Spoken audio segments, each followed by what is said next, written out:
Hey, good afternoon, everyone. Carm Capriato, Town Hall Academy, episode 313, 313 weeks and counting. You saw that incredible picture of this great group from the Aftermarket Radio Network.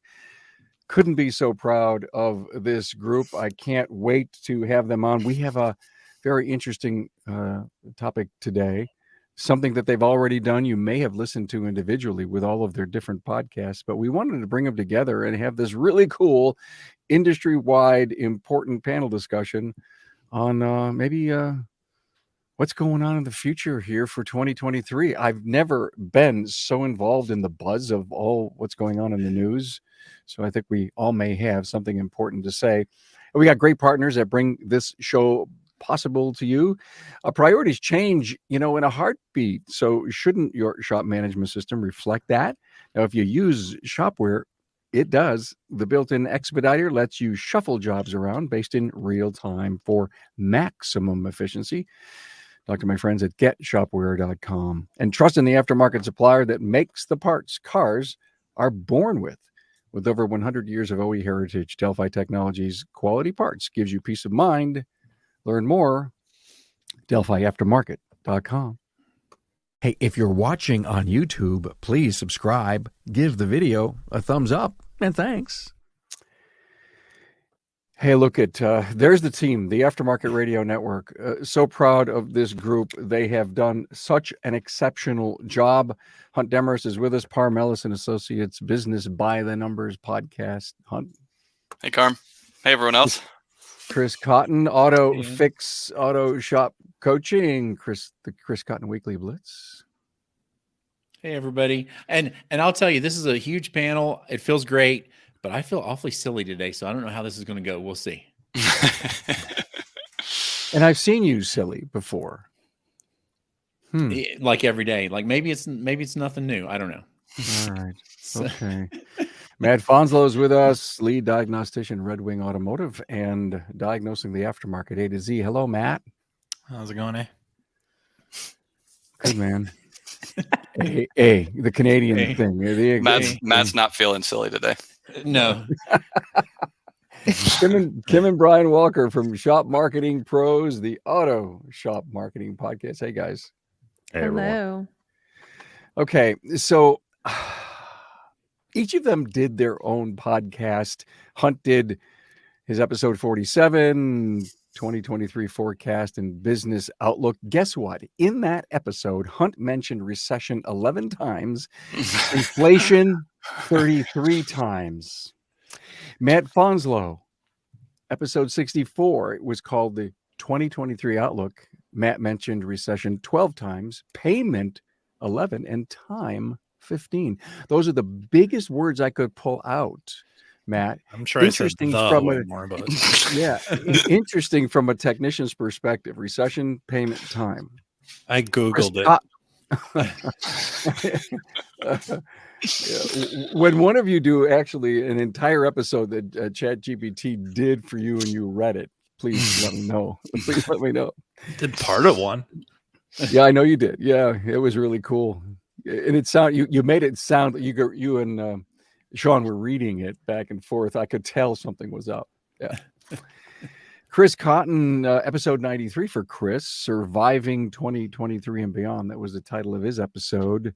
In that episode, he mentioned inflation 0 times. He mentioned recession 0 times. He mentioned growth 3 times, people 24 times, and crisis 5 times. Interesting. How many ums did you have to wipe out of that episode before it aired, though? That's what I want to know. 80. Probably. Yeah, it'd be like taking the F word out of casino. Oh, I know. Some of the key words in Chris's thing were margins, process, procedures, cash flow. Don't buy into the BS.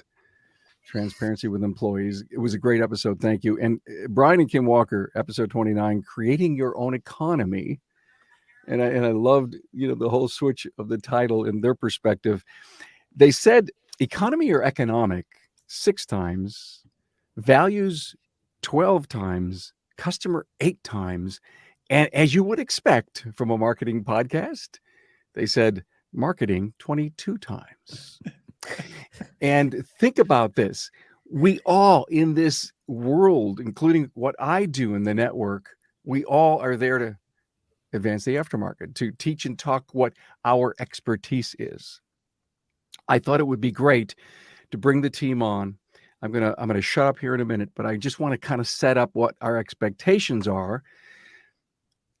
Here's my perspective, and I won't say anything for the next whatever it takes. Pay attention. I learned a long time ago from a really super successful person. He always put his arm around me. He says, Carm, pay attention to everything around you. Pay attention. It's the best thing I could tell you. So pay attention to sales, cost of goods, margins, costs, productivity, cash management, keeping a level head, networking, hiring a coach, and being optimistic. To me, those would be some of the great things to align with for 2023. And the thing that I'm bothered about, that I constantly keep getting smattered, I live in Niagara Falls, that water flow that constantly happens, recession, inflation, interest rates, new car sales, used car sales, miles driven, and all the layoffs that we continue to hear about. That's going to affect miles driven. So we're on this incredible upswing. Just hear Hunt's podcast talks about all the great success that's going on, but let's not get too comfortable in the Barca Lounger and not pay attention to things. So with that said, Hunt, I want to start with you. We've got to pay attention. I want you to, what would you tell your clients the number one priority would be, just one, to pay attention to in this first quarter? Surviving, I guess, to a certain degree, right? I think that the first quarter, we have kind of a quarter that's going to dictate the rest of the year, right? There are so many chips that are kind of falling here. There's so many different uncertainties on it. And it's really going to probably set the stage for the rest of the year. I'm not going to use some of the words that you've already said. I've said 40 times on it. But so much of this is driven on interest rates, right? Chris and I were actually talking about this before for an issue that the interest rates are bringing up. But it's really far-reaching just beyond the interest rates. More or less, most of the U.S. market is broke right now. One of the statistics is I think over half of the people that make $150,000 to $200,000 a year are living paycheck to paycheck. And that statistic was from July of last year. And so to look at some of these numbers, most people out there just don't have enough money to withstand losing a job, right? You just mentioned layoff there, but these could be business owners that don't have money, but a lot of times these are also customers as well too. And I've started to see that, especially for kind of my exotic and Euro and high end shops, these customers that they've never ever said no to something are starting to say, you know what, let's hang off on that. Right. And some of that is they're already feeling it. Some people are just a little bit nervous. And this first quarter is really going to see, hey, are things looking better, or is this the beginning of kind of a downfall? Let me just jump in. I can't remember which podcast it was. I hear them all. I listen to them all. But you had brought up the stats about how many people are living paycheck to paycheck, and how many have incredible credit card debt. And so as much as there's been that spend moment, it's showing up in either having not being able to have any cash or credit card debt. And I think you bring up a great point. Thank you for that. If that's anything to pay attention to, and you start seeing the fact that there could be a slide, I just move right over into Kim and Brian's thinking all the time. In fact, I called the podcast by the wrong name earlier. God, the auto repair marketing podcast. I apologize, guys. Is you never stop marketing, no matter where the economy is or goes, right, guys? Yeah, I mean, I always feel like I'm sounding self-serving when I say that, because of course the marketers are going to tell you that you should not cut back on your marketing when things get slow. But if you think about it, it makes sense. It's a self-fulfilling prophecy. It's no different than you as the auto repair shop. If, when things tighten up, if somebody says, well, I'm not going to do the maintenance on my car, well, now they're going to have a car that's broken down. They can't get to work, and it makes things even worse. It's kind of the same, but it's a more direct relation when we talk about marketing. If business is slow, you don't cut back on marketing.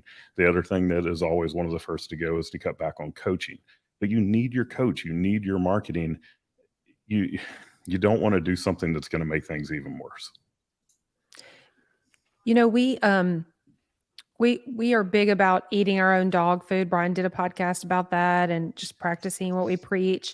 We fell into that several years ago, and what got us out of the whole stop-start thing, right, is Brian was at a coaching event several years ago out in California, and when I didn't talk to him for I think like a whole week, he came back. I'm like, so what did you take from that? And he said to stop stopping. And I'm like, what? Like we paid all this money and you went to this thing. He like jumped into the freezing cold Pacific Ocean and like did all this crazy stuff. And I'm like, you came back with stop stopping. What are you talking about? And he started explaining. He was like, we get into this pattern of let's get the engine going. Let's, press forward and rock and roll and get things going. And we get all these new clients in, and then we pause everything.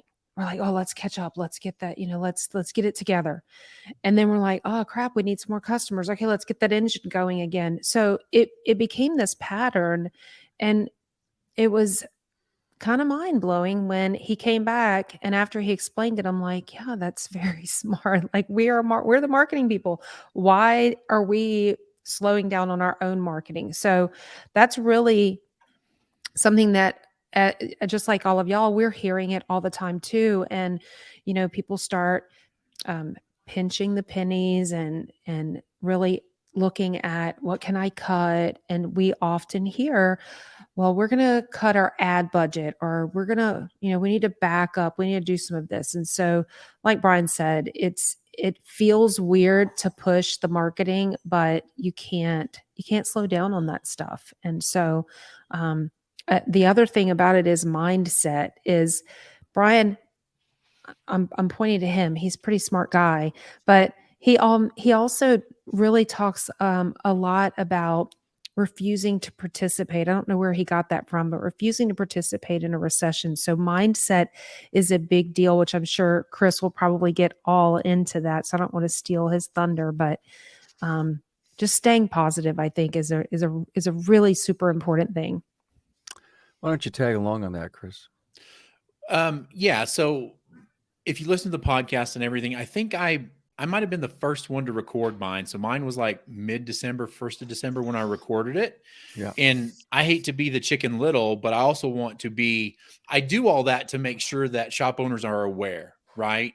And because of COVID, because of everything else, again, like it's not the first time I've said it. We've gotten fat, we've gotten lazy, we've gotten happy, and we've let our policies and procedures go by the wayside.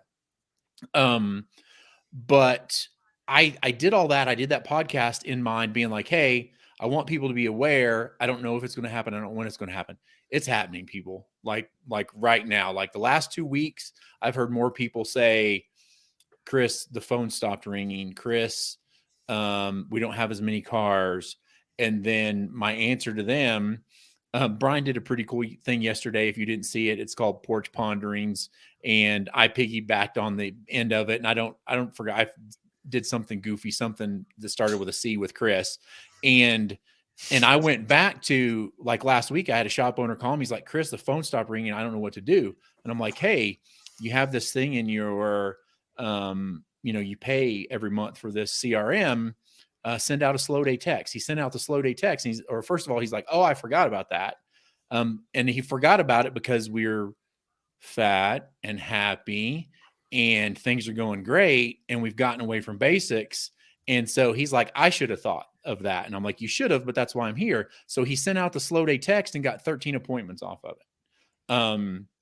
So one of the things I would say is we have to get back to basics. And I know you probably want to bring Matt in just a minute, but I want to talk to Hunt for kind of the conversation that got started earlier today, because I think it will have an impact on everybody that's listening. And I know we had bullets that we were all supposed to present, but this is maybe me derailing a little bit. Anyway, I'll shut up. It's okay. You can do that. Okay. And, thank you. and I appreciate, by the way, it's a typical January, I'm hearing, but yet let's not accept the fact that, okay, January, February are a little slow. And then all of a sudden March slows down and then it gets worse. To everyone's point, let's not participate in the recession, right, Brian? We're not going to play games. We're going to put the pedal, our foot on the pedal and keep the pressure on in everything we would normally do in great times. Let's just do that now. I love the rainy day texts. Matt, in the real world, you're in the bays, you're in the shop, you're seeing this. What's going on inside the shop? Everybody quit and went home. It's moving on. You got some ads running. We ran some yellow page ads and I heard those have been working super well. Yeah, that's the new frontier. Yeah. Well, Google's dying. Yellow pages is the future. It drastically increased the the age group of 79 to 90. So. And this is why I usually have myself muted. Thank you for bringing the levity to the show, me. Matthew. But hey, Matt, I'll tell you that doesn't work because my dad, he actually. Your dad works for Matt now. No, how do you think he found him? Yeah. My dad has a phone book, but it's the 1986 phone book local, and that was the year that he put all of his names in there. And so he keeps his 1986 version of the phone book, and everything else goes in the trash when he gets it. So you're still missing out on some people there. The best part is we have people that are going to watch this that are like, what is a phone book? Right. Know? Oh, yeah. True. I mean, for us specifically, so far, nothing's really changed. It hasn't really slowed down. But we might be a really bad example because of how much work we do for other repair shops. So that probably skews our results versus maybe a more conventional repair shop that's, almost all customer owned vehicles specifically. So that's interesting. But if you had to pick, how about the consumer? Is that consumer business still strong? Still strong? So far. So 1/12 into 2023. So far, so good. No changes from last year. But I don't, like I said in my, weak attempt at this, it's no way it's sustainable. There's no way it's sustainable. It's going to trail off, and then we just, do what we always do: roll with the punches and come up with new plans. Whether that is marketing, whether it's just not even marketing to new clients, but the 20% that provide us most of our incomes, as a rough estimate. And when we have the time, spending more time with each vehicle to find as many legitimate issues as we can, and then providing plans to our clients that can't afford all of it right away like they may have in the past. Or at least more willing to part with the money to do it, a plan to address that stuff throughout the year or the rest of this year into next year. It's just stuff we've done in the past. I guess it's a lot of what Chris was saying, that we've been here before. I don't know that we should be overly concerned. It's just not going to be as easy. I think we got spoiled. Yeah, but there's a lot of people in the industry that are working in the industry that have not been here before. The world has been here before, but there's a lot that don't have that callus, if you will. And I think that's part of what we're trying to do here. We've done in the network and all the shows, and we're trying to collect it all here together. And I got to tell you, I've been through a few of these, guys. I'm just slightly older than all of you, slightly, 3-4 years. And well, it's hard to.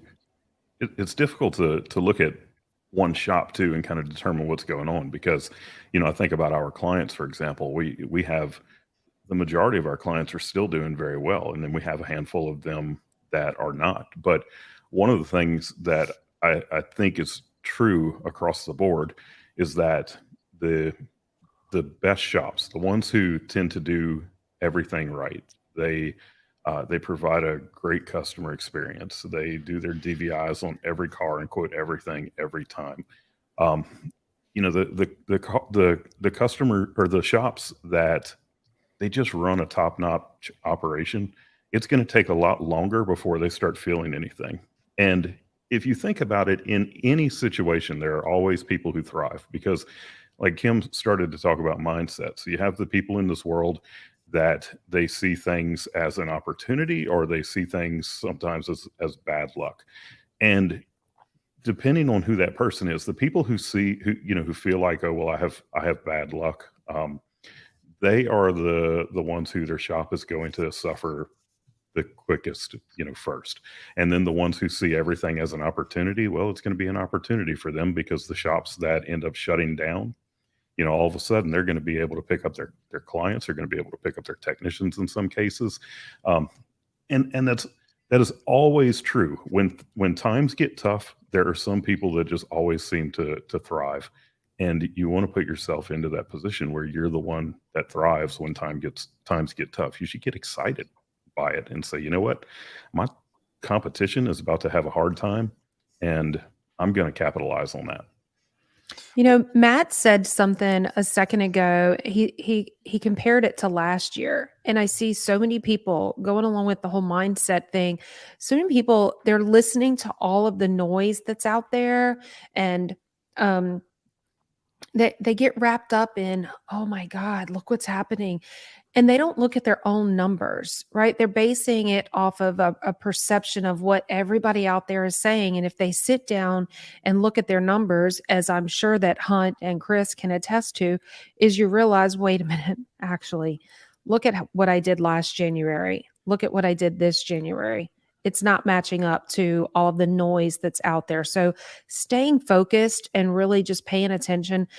I always talk about this as an example sometimes when I think it was, oh my gosh, the swimmers. Brian, help me. You know exactly what I'm talking about. Michael Phelps and I can never think of his name.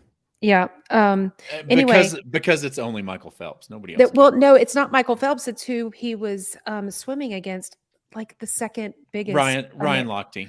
Thank you. They're both swimming. Big Ryan Lochte fan, huh? One was it spun out of the funnel. Sorry, it's just like poof. One was beating the other one until he did just like this and took his eyes off of where he was going, and he looked at his competitor and lost. He lost the race. So people need to really pay attention to their own numbers and stay focused on where they're going. Yeah. And Matt, you hit the nail on the head, because a lot of people are like, well, what's going to happen? No one knows, but everyone knows it's not sustainable, right? For the last 3 years, we're at compound 30% inflation, right? And if you look at truly, look at your own budget, look at what you're spending at the grocery store, and tell me if you think 30% is too high or too low, right? I mean, across the board, things are skyrocketing. And so a lot of people are looking at this as like, hey, we have a recession is coming up. In the long run, it needs to happen, right? It's unsustainable the way it's going. Prices are out of control, but wages at the same time are not going up, or earnings. And so we know it's going to come crashing down at some point. But the thing about this is people have had a little bit of precursor to this, right? I mean, if I was just starting, when the recession hit back in 2007, 2008, and I think that a lot of it could look really similar to COVID. Now, the thing about it is, if we have a recession, there's not going to be PPP. There's not going to be idle. There's not going to be employee retention tax credit. You're going to have to get through it on your own. And so a lot of people are now looking and saying, hey, go back and look what happened in early 2000. Would you have made it without any, government money? Maybe, maybe not, right? And that will allow you to kind of set your sights on this to see if you have enough capital or what you need to be looking for. And if you're looking at this and saying, no, I couldn't survive right now if this were to hit, then what do you need to be doing to either, stock away some money so that you have some cash to burn, and also just getting tight on this? One of the big things that I've been talking about is, for these optional things that is not a now, push it out, right? You can always buy it later. Think about getting that four-wheeler. Why? It'll still be there in October, and we're going to have a lot better perspective on what it all looks like. But to go back and plug you guys, Kim and Brian, I preach this all the time, right? Everyone, when they look at their numbers, the first thing people like to do is, I need to cut my overhead, right? I'm not sure. I think it's just like a conventional logic of when, everyone's raised on finances, how do you balance the budget? You cut expenses, right? Oh, I can't afford that. because a lot of people have the mindset that you work for someone else, so the income is fixed. You're self-employed. You're an entrepreneur. Not only is it a lot easier to drive the sales versus cut expenses, it's also going to be much more, right? Hey, you cut a couple hundred here, a couple hundred there. All right, great. Now you're $2,500 ahead, right? Versus if you had techs turn out a couple more hours, you're ahead even more. And the other thing that you guys, didn't mention that I always talk about for advertising is the lead time, right? If you're slow and you say, hey, Kim and Brian, we need to get going, you're like, I appreciate it, but this is a little bit late. It's going to work, but don't judge me on the first week of February. We're getting this stuff fired up. We're getting this going. And I talk about this all the time of like, a lot of people, I think they look at advertising, because if you look at a shop's financials, advertising is probably the biggest one on there that you could immediately eliminate, right? You could go and you could call up and say, Kim and Brian, I'm not paying you anymore. And for this month, are you going to make more money? Yes, absolutely, right? Next month, you're going to make more money? No, you're going to make less. Following month, even less. And then at that point, you're going to be like, man, I probably shouldn't have decreased my advertising. So now we turn it back on again. So here we started this process in June.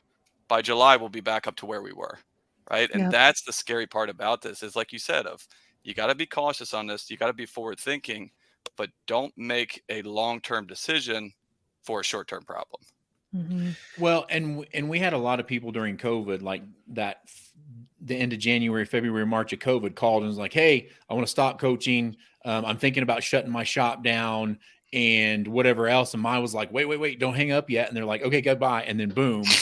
And all the people that did that, I didn't have a whole lot. I probably had 4, I think, that did that. And all of them, when they came back to me, said, I wish I wouldn't have done that. I wished I would have listened and stayed with you, because we lost traction. We closed, we puckered, whatever. And there are a lot of shops that closed during COVID that never reopened. Or tried to reopen and came back and said, hey, I had 8 people before. 6 of them got a new job. So right. What am I opening back up? Because they all went to people that like, hey, okay, well, I'll hire you. Yeah, let's bring you in and see. So I think we're going to see a lot of that. I do want to talk about, though, what happened earlier today. So it's a mutual client of mine and Hunt's, and actually Kim and Brian's. They don't know, and I'm not going to mention them on here, but I was talking this morning, and they have a new facility. They're still on an SBA loan for like 2 years until they get whatever. And we're doing great. Like we're first year in, we're actually doing second and third year's numbers, but they went and opened their bank account, and the SBA took out an extra $10,000 in interest this month. And to me, it's just ridiculous.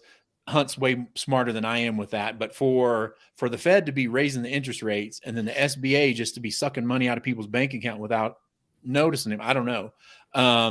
But if you're in that situation, you need to be watching out, because I mean, if it just stayed where it is now, that's an extra 120 grand in expenses this year. And I'm sure the Fed's going to keep raising the rates at least a little bit for a little bit longer. So do they have a variable rate SBA?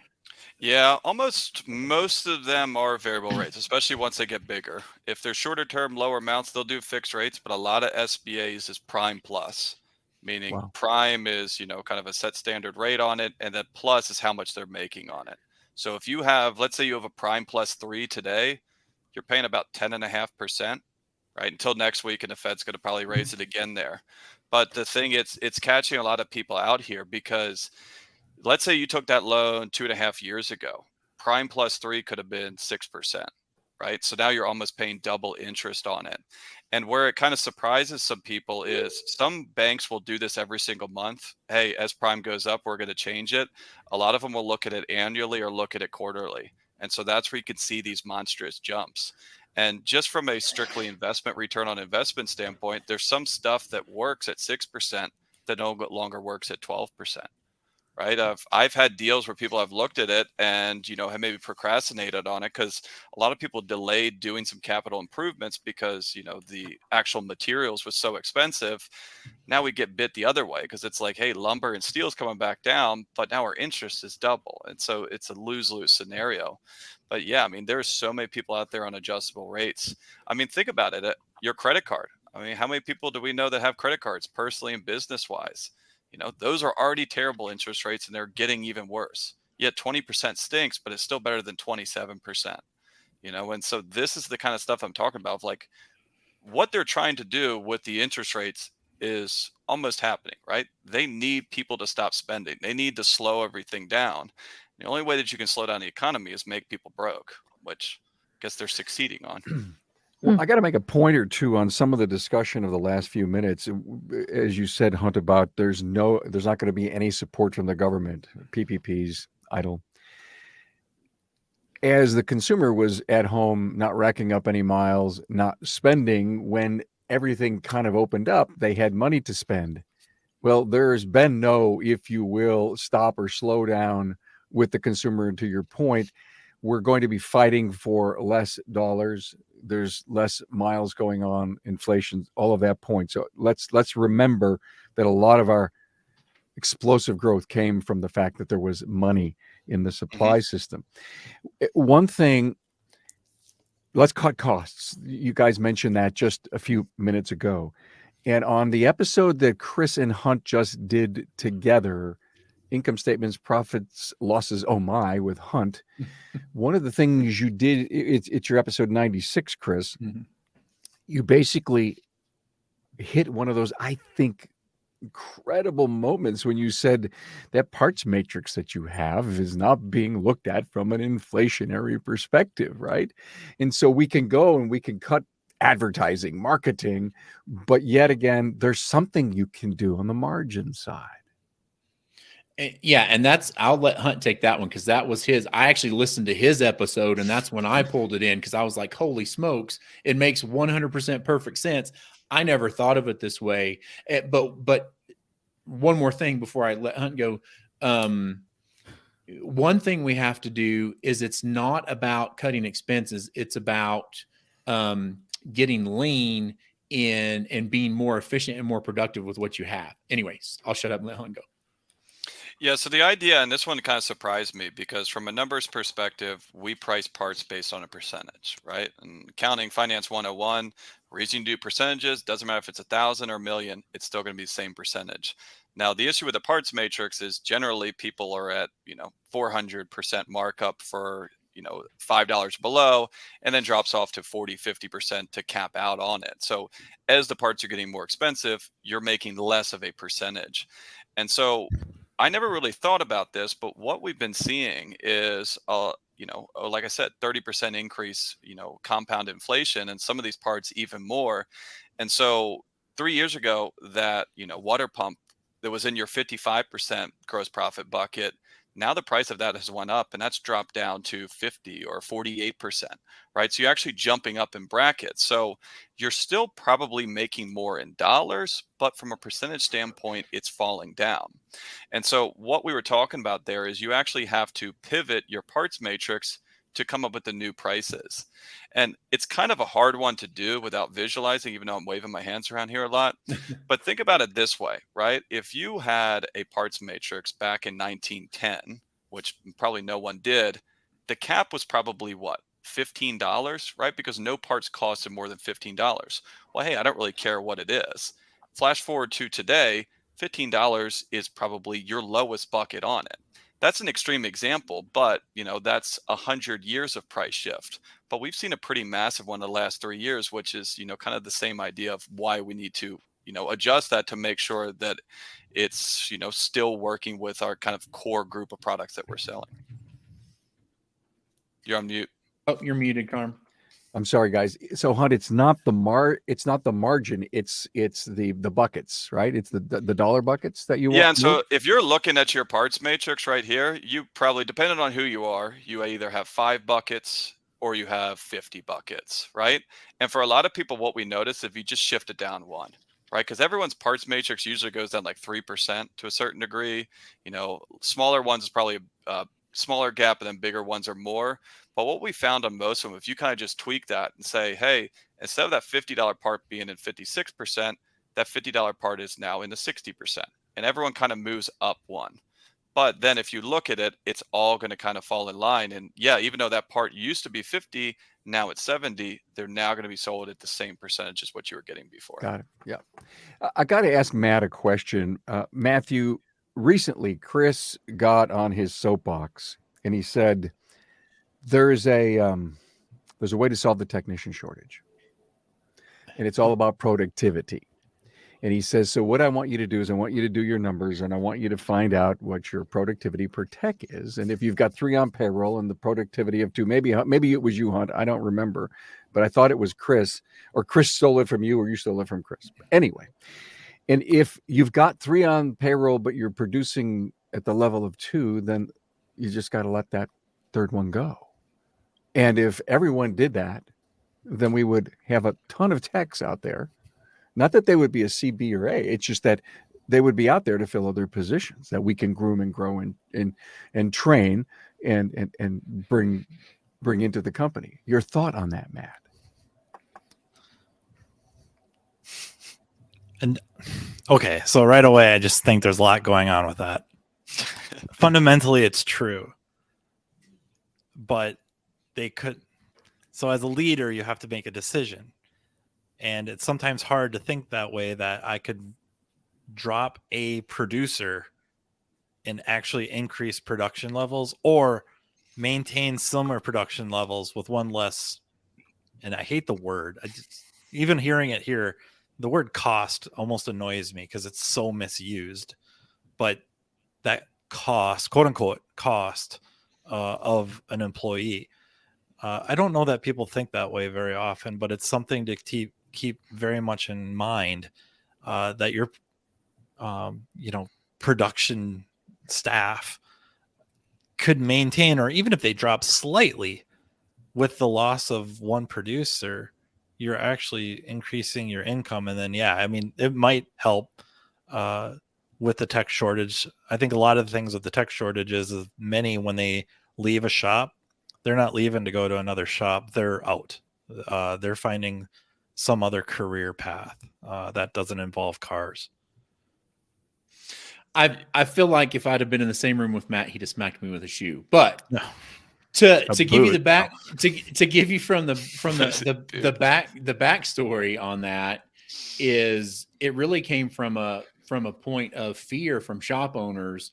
Like, they're afraid to let people go and they hold on to people and they don't cash their own checks, and they need to reevaluate their productivity and efficiency and things like that about their business. And we have these people that just hold on and don't do anything about it. And one of the ways to solve that is obviously figure out a way to go. But I have some shop owners that come to me and they're like, hey, I've got 4 guys and we bill out 50 hours a week. Yeah. So that's not great. Yeah. So, but a lot of times they figure it out when one of them quits or they have to fire them for some reason. That's when they start to figure out those mechanisms. Fire a guy, then all of a sudden they had their best week ever, and they're like, well, this doesn't make a whole lot of sense. Right. But it happens. Well, I think it also goes back to where we're talking about cutting expenses, right? So if you have a tech that costs you $2,000 a week, or if you go back to that example of, hey, I got 3 people doing the work of 2. Guys, we have 2 choices here. I could have 2 people doing the work of 2, or I could have 3 people doing the work of 3. Now, first of all, you had to figure out, is it actually a technician problem, right? Because a lot of productivity has nothing to do with the tech's ability. It's like, boss, what did you want me to do if we don't have cars? Or how do you want me to fix this if you didn't order the correct parts? But it's the same idea about cutting the expenses like we talked about before. If you have 2 techs, let's say costing us $2,000 a week, we had a third one on there, so we're at $6,000 a cost, but they're only getting us $20,000 in sales. That's 3 people doing the work of 2. So if we cut one of them, we save $2,000. However, if we can coach them and streamline the process, and now we have 3 people doing the work of 3 people, then that's $30,000 in sales. So we're $10,000 ahead if we can fix the sales problem. We're $2,000 ahead if we get rid of a person. And so, if you have a non-performer that just stinks and it's actually just this person and their ability and you can't fix it, of course. But I mean, how many times do you guys look at some of these stuff? It's like, no, they're actually efficient. They're working. You're not getting them enough hours, right? You're quoting this stuff too low, or, hey, your process stinks. There's so much inefficiencies. You got guys that want to work. They're sitting here with a half taken apart car in a rack saying, Matt, why did you get me this wrong pipe? Now it's sitting here. What are you supposed to do? So it's such a tricky one. And it's such a broad reaching problem, because I don't care how profitable you are. I don't care where you are. I don't care what size shop you are. Productivity is the one thing that any shop can work on. Some people have a ton to work on. Some people it's really close, but you always can improve. So let me, we're about 40 minutes in. So I so appreciate where we are. And I'd like to do one final segment, but I want to be able to reiterate something that I think is so critical and important is don't get lazy with processes, procedures, review systems. I'm telling you, if it didn't work, it's a great time to reevaluate and fix it. If it does, we get a little slow, we get a little lazy sometimes, and we let things go. And I think it's the worst time to ever do that. In this last segment, let's concentrate on the customer. Brian, Kim, Matt, Chris, you guys get it. If we didn't have the customer, we didn't have the right experience. If we didn't love our customers, they loved us. No like and trust. Let's just finish this off, because I think we're talking accounting and let's just bring that human touch, that soft stuff together. Brian, let me let you start it. Yeah, I mean, this is like something that's deep in my being, is that if you want to have a shop that succeeds when others may not be succeeding, you do that by, providing amazing customer service. And I have to say that, like, fixing the cars, that's a given, but that's the baseline. That's where it all starts. We don't even need, like, you have to fix the cars. You have to do an excellent job at that. But beyond that, the thing that you can do to set yourself apart is to make it so that when people are leaving your shop, they're like jaw dropped. They're like, wow, what just happened? And they can't wait to get home and tell their spouse about it. They can't wait to tell their coworker about it. When you provide that type of customer service, I may be naive because I've never been through a full-on depression, but I believe that a business that does that will do well, even in a full-on depression, much less a recession. Well, now we get one. I said recession a lot. I don't think we used the D word yet. Brian's going to bring the big one in here. I know. Let's hope that doesn't happen. I do recall that my dad lived through that. I haven't even thought about it. I don't even know what it would take to put us there, and I don't even want to think about it. No, let's not talk about depression at all. Maybe we cut need that out to fix it. Yeah, edit it out. Yeah, edit it out. Just beat that. No, listen, we're human, we're real. We brought it up, but Brian said something that really hammered me, and I've been thinking a lot about lately. That when you go and have an experience at a place, and it's above and beyond, it's exceptional, you end up putting a spot on your heart, on your being, about that company, about that experience, about those people that touched you, that you touched them. And there are things as, well, why do you go to XYZ? For your hair, for your massage, for your flowers, for your plants, for your cars? Why do you go there? Well, and you're searching to think, but you're loaded and loyal to that company. And then when you finally says, wow, they made me feel so great one day and this or that, and they helped me through. And now you're starting to repeat things. You don't have to think when they love you and you love them back. It's almost like a long-term marriage.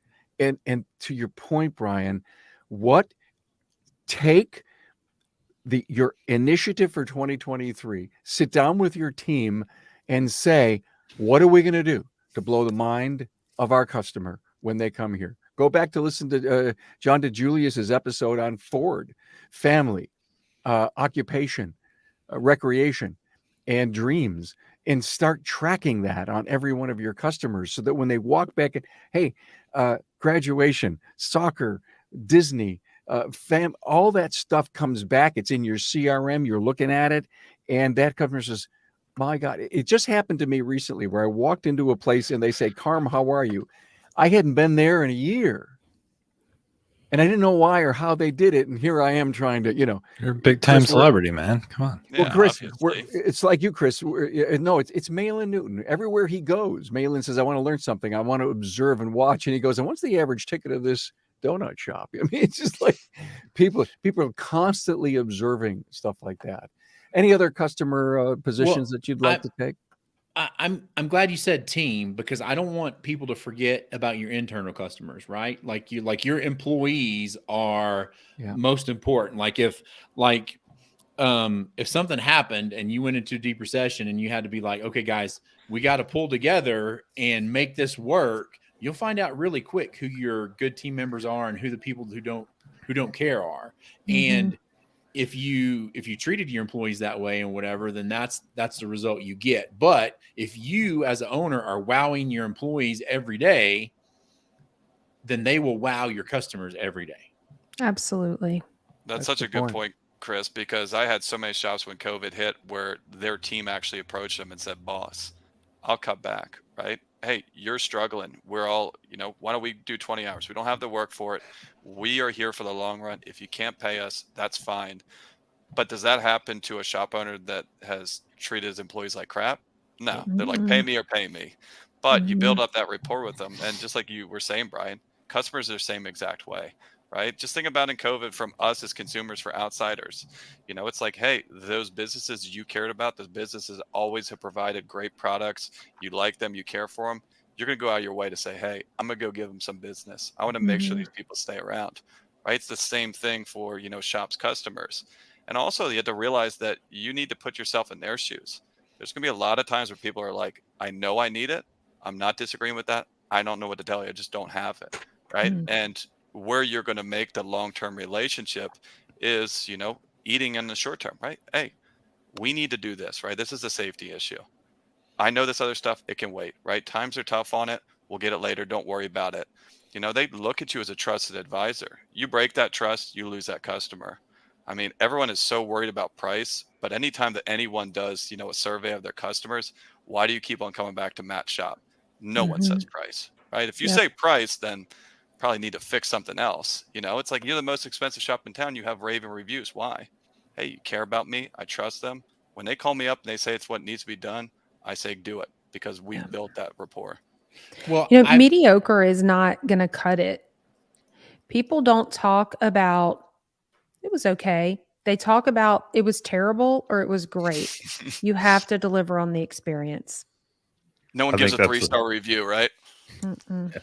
I think that's an exercise that every shop should go through.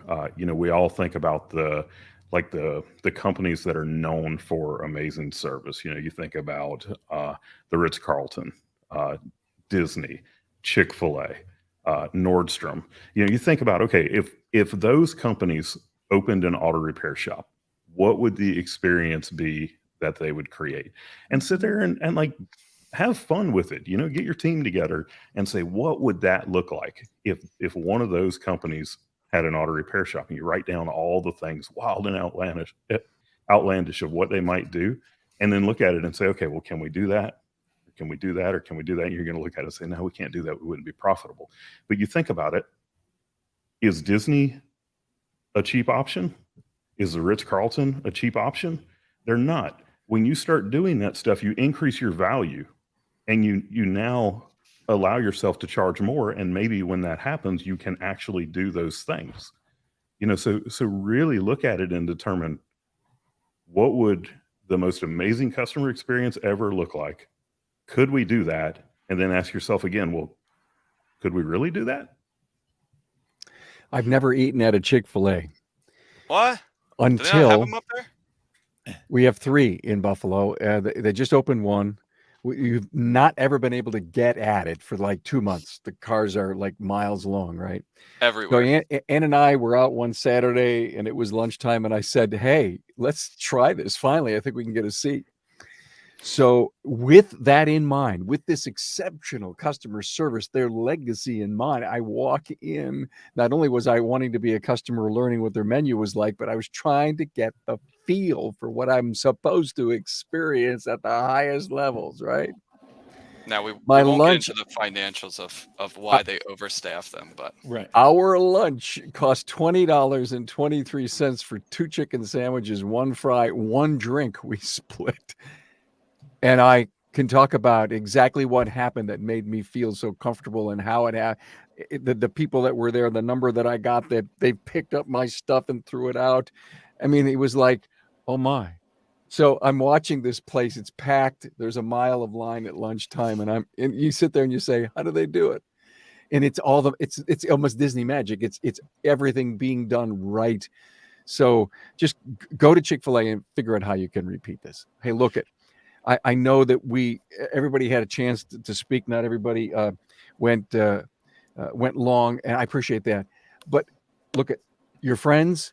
You're a valued part of this great Aftermarket Radio Network. You're bringing so much greatness to Advance the Aftermarket, and I want to put you all on the spot. I'm going to give you a chance, the final word, any personal or business goal you'd like to share. can we hear your review of Chick-fil-A first? What did you Well, think? that was it. I thought it was great. You thought it was great? Just great? Yeah, I thought it was great. I mean, in my word, I rarely use the word exceptional, but it really was. Mhm. I enjoyed the chicken sandwich was great. Great, exceptional. I mean, chicken sandwich is a chicken sandwich, but I didn't have a negative thing to say about anything. Yeah. I go All right. back. We go back. Sponsor I us, mean, Chick-fil-A. Yeah, let's get Chick-fil-A as a sponsor here. Well, listen, let's go around the room. We'll do Brian, Kim, Matt, Coach Chris, and then Hunt. Brian, any personal or business goal you'd love to share? Man, I've been thinking about it. I have a lot of goals, but they don't mean anything unless you kind of have a baseline of where we are. But I would say we definitely want to serve a lot more shops in 2023. And personally, I've been on this weight loss journey that I've been on for 46 years, and just to continue with that this year and have great success with it. I've changed my mindset about some things, and I'm having some good success with it. Well, yeah, I think you're doing good. I remember having dinner with you. You ate the biggest steak I've ever seen someone eat. And he says, well, because there's no potatoes and there's no bread here. So, Carnivore diet. There you go. Yes, it is. Good stuff. I don't mean that you have to give both personal or business, but either one. Kim? Okay. Well, I was going to give you both, but I'll pick just one.